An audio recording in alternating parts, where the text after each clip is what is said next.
Do you know anyone that has ever had a premature baby before? If so, I'm sorry for the stress that it caused on you and the empathy that you felt during that time. My older sister Tori had my nephew Corey about 3 months early. His due date was October 2nd and he was born July 19th, 2024. He was only about 2 pounds and 12 ounces.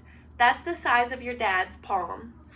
The events leading up to this were oblivion, and hopefully this story will teach you all the same lesson on keeping a keen eye on important details. July 19, 2024 was a terrifying day that opened my eyes, imprinted on my heart, and even grew and tested my faith. It started off as a normal girl day. Me, my mom, and my older sister went to the chiropractor because my sister had been saying she has a headache. I still recommend going to the chiropractor. It was my sister's turn to get adjusted, and she pointed to the area of where her headache was. So the chiropractor proceeded with normal adjustments until it all changed. As soon as her neck popped, her legs started flinching, and the last word she stated while pregnant was, "I don't know what's happening." Before anyone had time to think, I dialed 911 and the chiropractor grabbed another doctor to help keep her stable. My mom was hysterical, unable to think, except for anything, is my oldest baby girl okay? As the ambulance arrived, it took 7 grown men fighting to keep her down. She has no recollection of this. Me and my mom cried and prayed following the ambulance to the hospital. My mom swears she saw my sister turn purple. I did not see this, probably for the best. As the rest of the family arrived, we were all confused and distraught to what had just happened. My sister Tori had never had seizures before in her life. We had to keep high hopes and give it all to the Lord, for it was out of our control. About 6 hours later, my nephew Corey was born from an emergency C-section. Immediately, he was incubated and put on ventilation. Most premature babies 29 weeks or later have a higher survival rate than those 28 weeks or earlier. And of course, it all depends on every detail building up to the labor, which Corey is a miracle baby, for he was born right on the 29-week cusp. When Tori came to, out of surgery, she thought she was still pregnant, and we knew that she had still a big recovery ahead of her. After Corey was born, he was in the NICU for over 100 days. My sister Tori and her husband remained strong and faithful throughout this whole process. I cannot imagine the emotions, the conversations, and even the heartache they had praying over their little baby boy every day. Today they are happier and healthier than ever.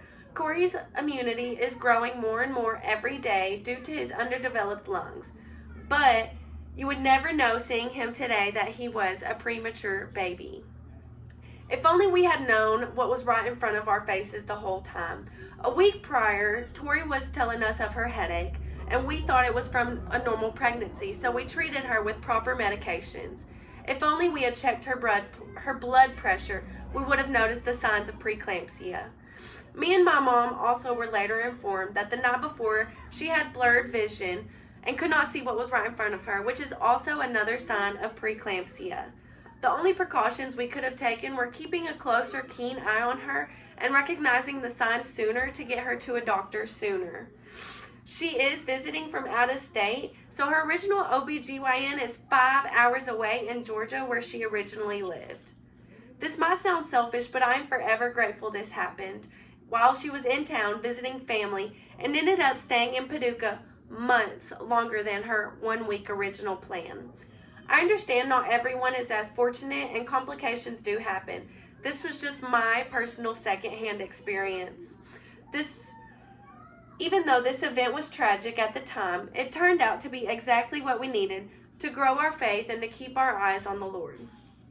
Once the turn of events happened at the chiropractor, everything was out of our hands and in the Lord's. We had to believe that she would have no brain damage from the seizure and that Corey would grow up to be a big, strong boy.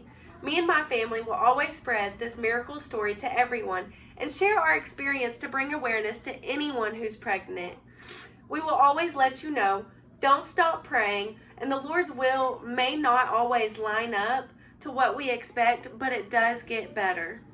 If you know anyone who is pregnant or has diabetes, if you notice they have a swollen or puffy face and even a headache that goes along with it, please check their blood pressure immediately.